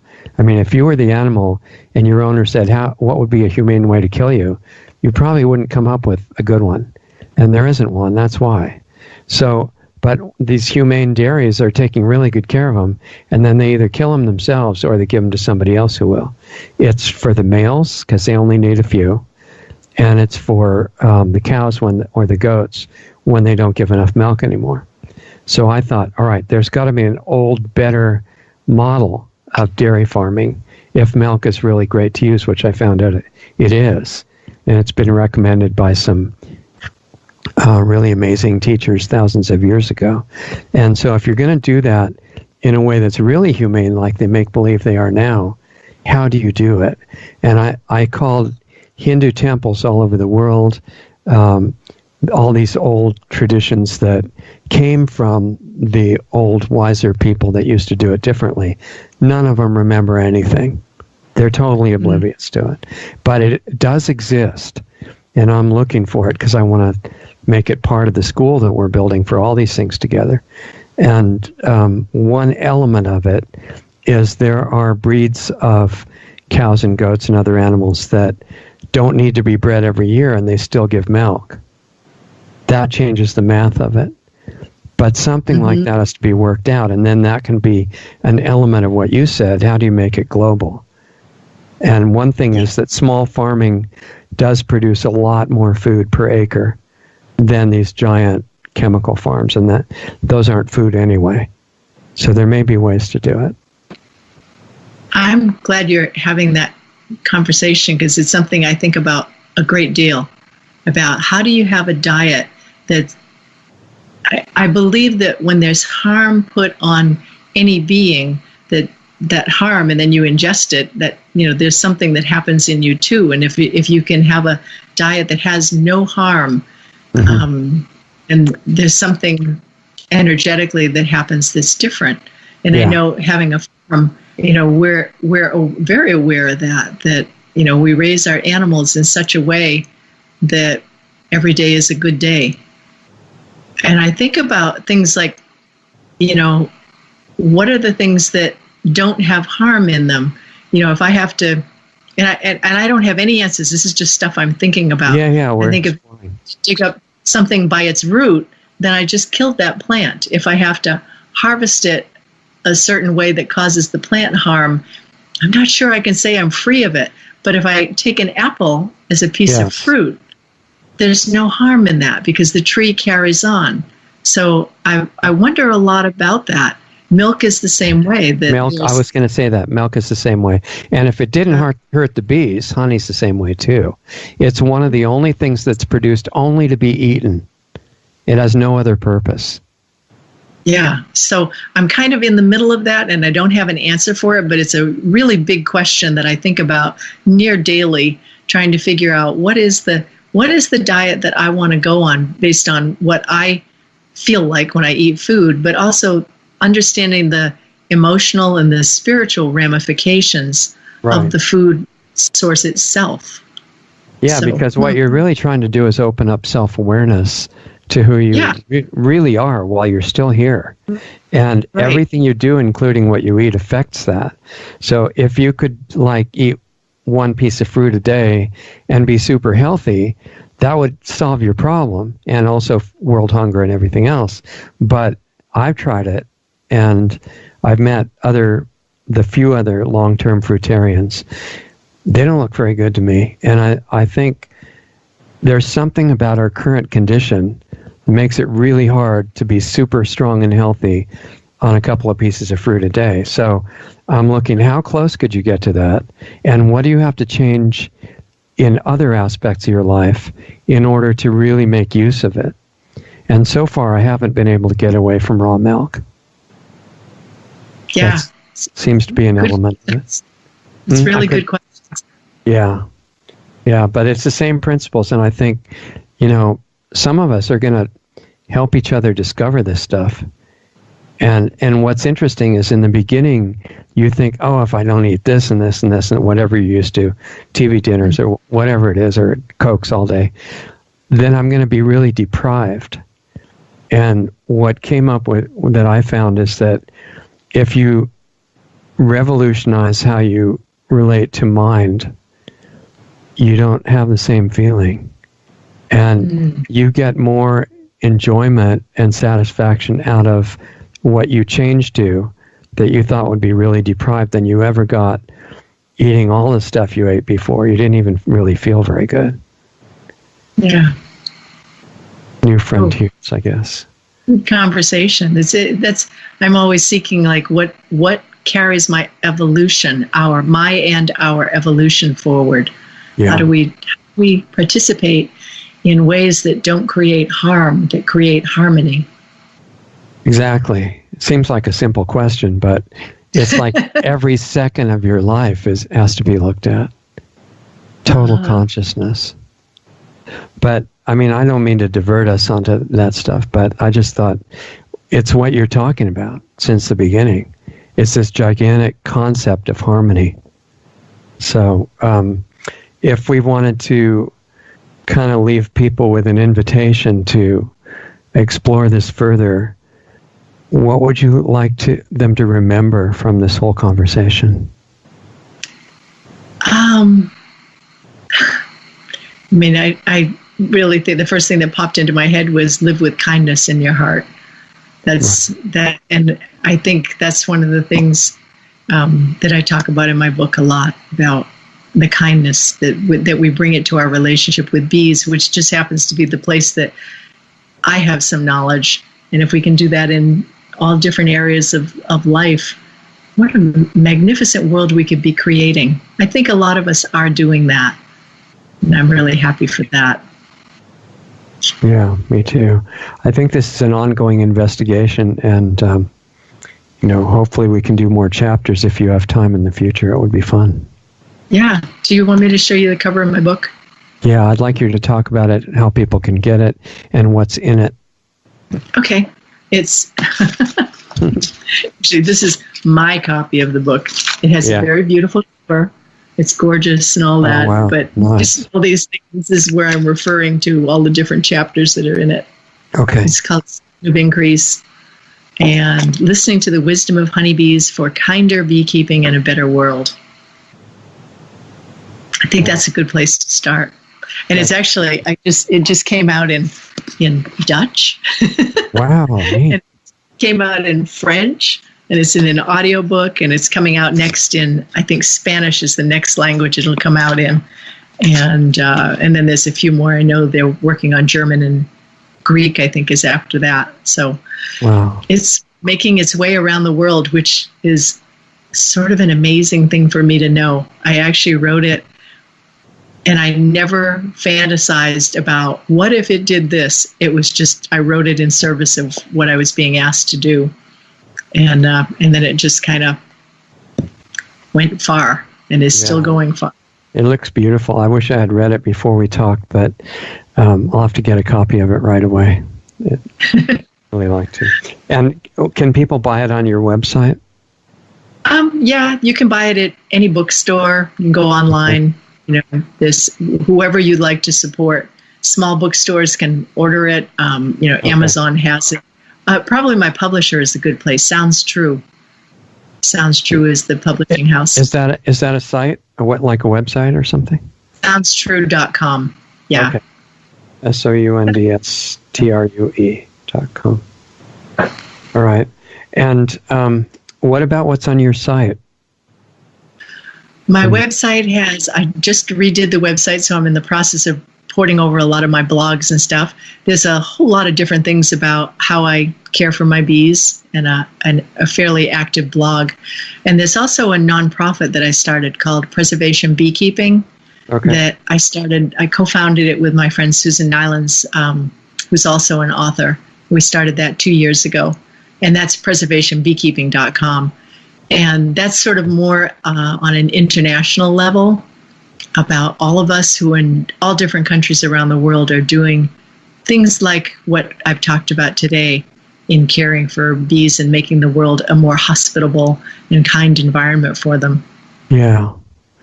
Yeah, I think a big part of that is phasing out chemical agriculture, actually, right? phasing out chemicals, getting rid of monocultures would be a big step in the right direction. Right. And having an awareness of kindness in all actions that we do. I think for the big farmers who are understandably concerned about losing all their income, it would be good if there was a demonstration big farm showing and really keeping track of the economics and what money they made, how you can keep your income by selling actual good food instead of poison and not lose from the transition. And then they wouldn't be so scared to try it, you know. Yeah.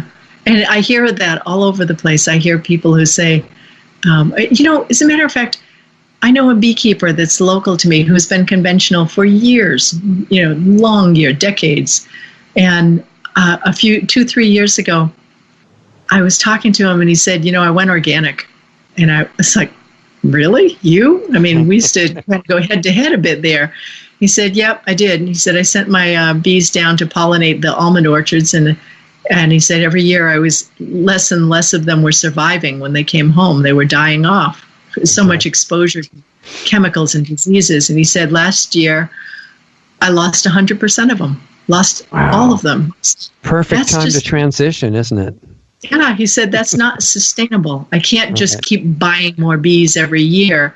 And he said, so I'm organic now. And I was incredulous. And I said, I'm really impressed that you did that. And he said, and don't you tell a single person about it either. Because he said, I don't want my friends making fun of me. And so I haven't said his name, but but I know that he's organic. It's his third year now, and he's doing pretty well at it. Good. But it was so interesting that the peer pressure of his friends would make fun of him if they knew that he had gone organic on them. But I think over time, this is going to happen with more of his friends too. So how did he do? Did he have to move to the wilderness or something? How could he do it? He actually put them way out, way far from where he and we live, and in a place where they're just not going to have a lot of connection, a lot of contact with other bees. Okay. So he really thought it through. Wow, that's exciting. Yeah, it is. It's watching that, the terrain is changing, and people are recognizing that the things that used to work before, maybe they aren't so smart after all. Yeah, incredible. That's very hopeful. So I think, somebody has to demonstrate that these things are economically viable. There's a newspaper that you might have heard of called Acres USA. And oh, yeah. I've read it since the 70s. I met Charles Walters at that time, and who I don't think is alive anymore, and when they were in Kansas City. And he had the idea to combine economics and environmental, consciousness, so that you could make it profitable to do things that were really good like that. I think that was a good idea. Yeah. When we first got our farm and we didn't know much about, we were starting to eat organically, and then we just decided we're just going to go organic. We never used chemicals on our farm anyway, but we had a very small garden back then. Right. And we just devoured the copies of Acres. Yeah. We were just looking for who knows what we want to know. Still available there in Colorado now. Yeah. And their general manager is going to be on the show in the next couple of weeks, I think. Oh, that's great. Good magazine. Yeah, it is.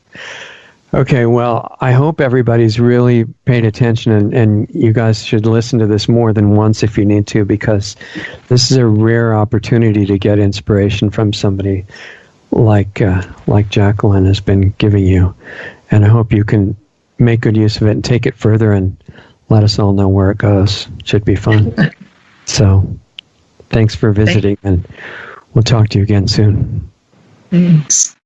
Okay, guys, that was Jacqueline Freeman. I hope you liked that. That was incredible. And I just feel really fortunate to meet people like this. I mean, most of them I never would talk to if it wasn't for this Lost Arts project. So I hope you're enjoying it too. She was recommended by Celeste, the guest from last week, who was great too. And I recommend that you go back and listen to that if you didn't get a chance.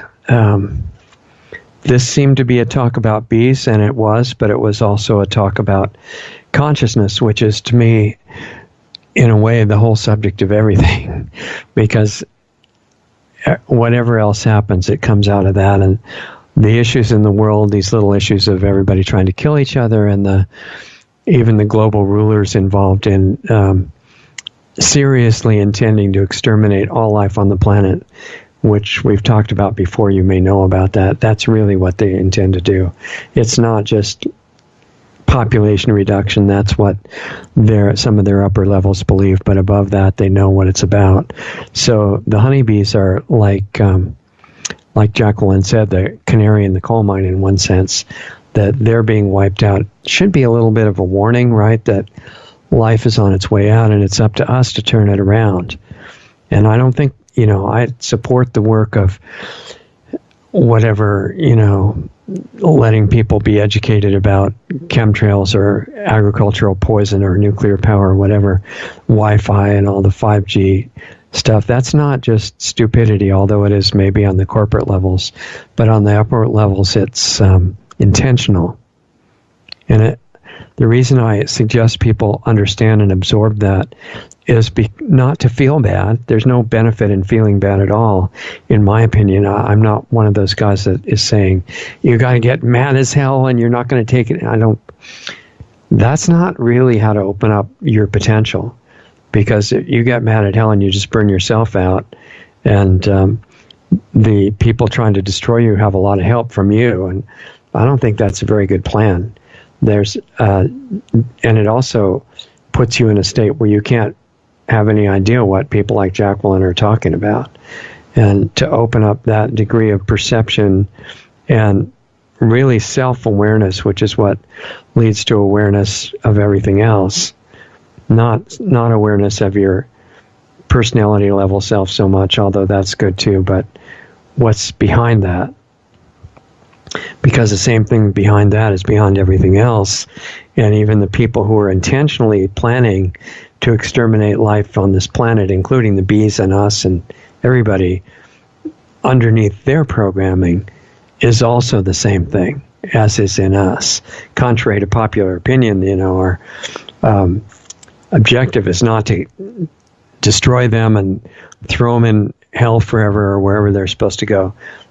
Whatever you wish for somebody else, you're actually wishing for yourself.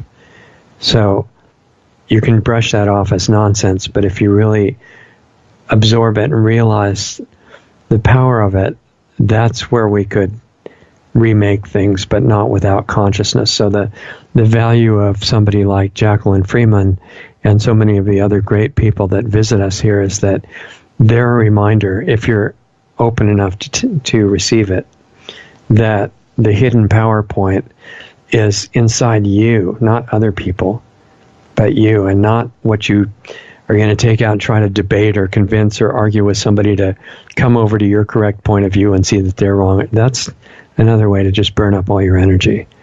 If you become what you are, which is what we're all trying to do, the effect that you have on somebody else is massively more than any perfect argument you could ever think of. And most people will just brush that off for their whole lives, and hopefully you're not one of those, and you actually look at it. And that's the value to me of people like Jacqueline. It's not just the words, the words are like the carrier wave of the real message, which is the energy, the frequency, the consciousness, the feeling, the perception. Not because it's in her and she's the great person doing all this, what she is, but it's because you are. So that's what I encourage people to absorb and benefit from her presentation today. And if you want a supportive, interactive environment to work on that consciously with other people interested in the same thing, check out planetaryhealingclub.com. That's our project to try to give ourselves a somewhat more secure platform to literally talk about this stuff without any barriers on what we can say, without worrying about being censored, which we always have to be conscious of on the public platforms. But those are still valuable because we can reach you, and you're the person we're trying to get this to. But on the private one, planetaryhealingclub.com leads to it. It's actually a different type of platform. Interactive, live every week. I'm there every week giving the time because I think that you're the person that everybody's been waiting for, and that if you're willing to take that responsibility, then there's no limit to what you can actually accomplish. If you want to be a healing influence on the world, you have this massive power to do it. It's not a belief or a theory or a religion or something you memorize. It's really there. But it takes some work to actually do it. And people like Jacqueline are a reminder of the very edge of the beginning of it, of where you can actually go. So it's an invitation.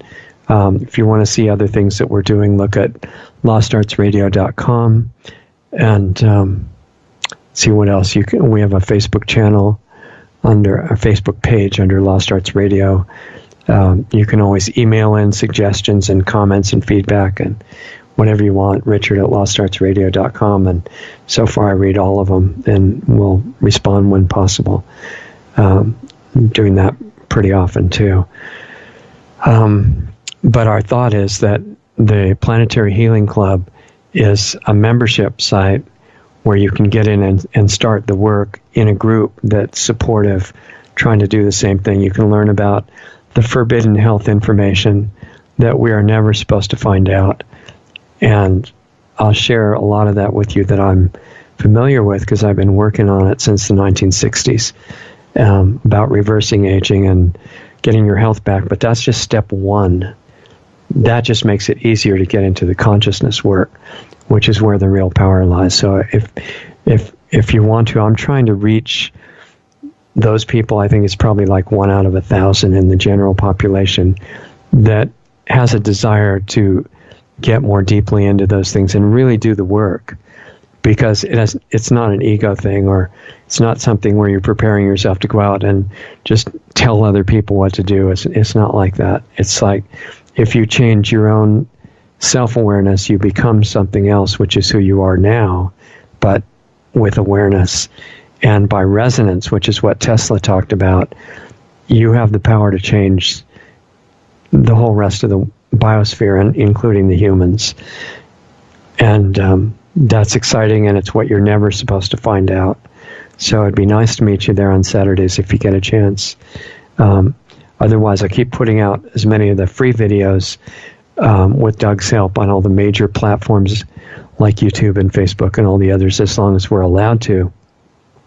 And if we get censored, if and when we get censored off those when they realize what we're talking about, then you can still, I think, find us on brighteon.com, BRIGHTEON, like bright eon, that means new time, brighteon.com.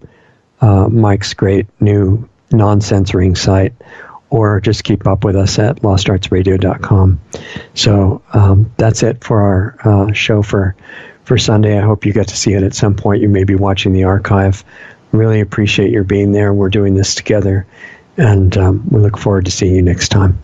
Introducing Lost Arts Radio Live, our new Saturday late afternoon, early evening 1-hour live stream show. This new show precedes our Planetary Healing Club, which starts at 9 p.m. Eastern and 6 p.m. Pacific. The Planetary Healing Club, which is not free and open to the public, but you can join for a minimum donation of just $10 a month. Our new live stream show, which is free, starts Saturdays at 7:30 p.m. Eastern and 4:30 Pacific. It can be accessed by going to lostartsradio.com/live. You can tune into our live stream from our Facebook page at facebook.com/lostartsradio, from our YouTube channel at youtube.com/lostartsradio, as well as both Periscope and Twitter at Lost Arts Radio. You can ask questions during the show by using the chat function on YouTube, or make a comment on Facebook during the live stream. Once again, that's Lost Arts Radio Live, Saturdays at 7:30 Eastern, 4:30 Pacific. As of January 2018, the Saturday live call-in show is now an interactive video platform called the Planetary Healing Club. The cost is just a $10 minimum monthly donation, automatically billed through your PayPal account. Sign up at lostartsradio.com/club. The Planetary Healing Club is every Saturday night at 9 p.m. Eastern, 6 p.m. Pacific. You get your link to participate in the show upon signing up as a member. Those shows are also archived as well for club members. Listen to our new shows with guests every Sunday night at 9 p.m. Eastern, 6 p.m. Pacific. All Sunday shows with guests have archives freely available on our website at lostartsradio.com. You can also find them at blogtalkradio.com/lostartsradio, as well as our YouTube channel, youtube.com/C/lostartsradio.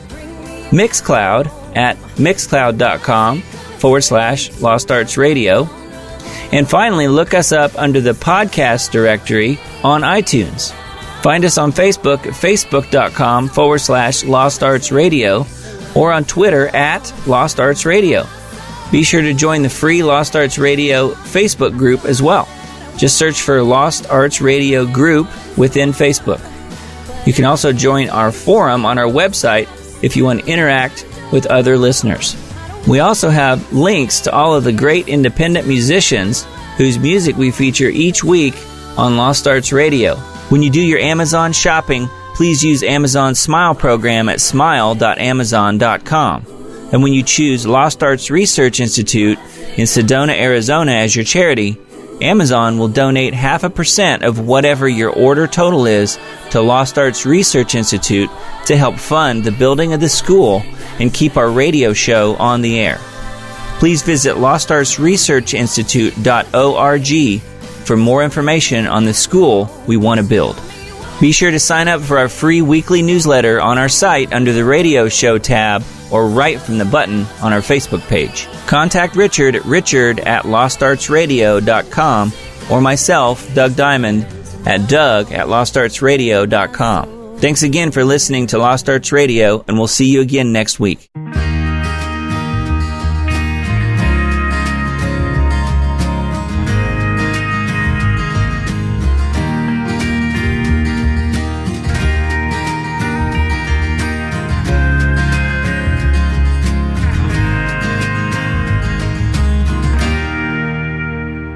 In the silence, I am hearing your voice, quietening down the madness of the day.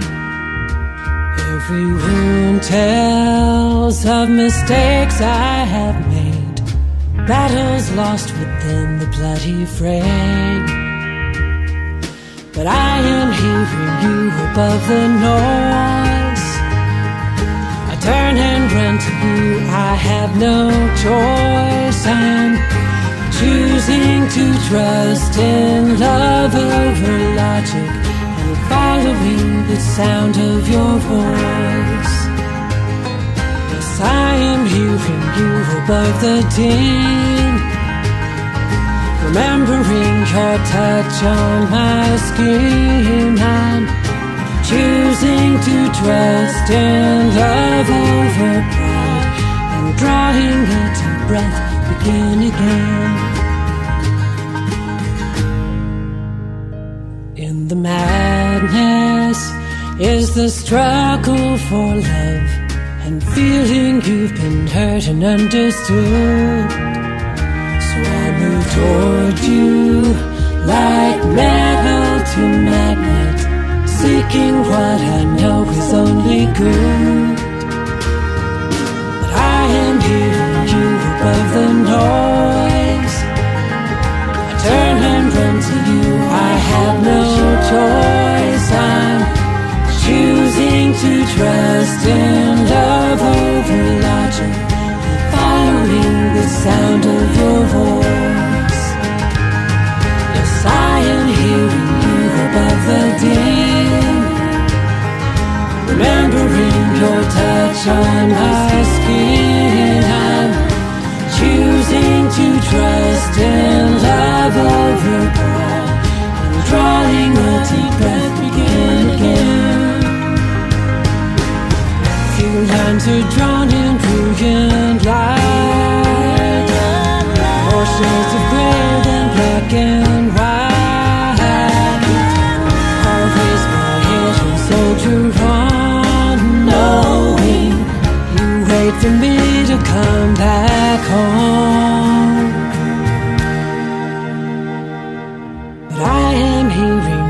above the noise. Turn and run to you. I have no choice. I'm choosing to trust in love over logic, following the sound of your voice. 'Cause I am hearing you above the din, remembering your touch on my skin. I'm choosing to trust in love over cloud, drawing a deep breath, begin again. Choosing to trust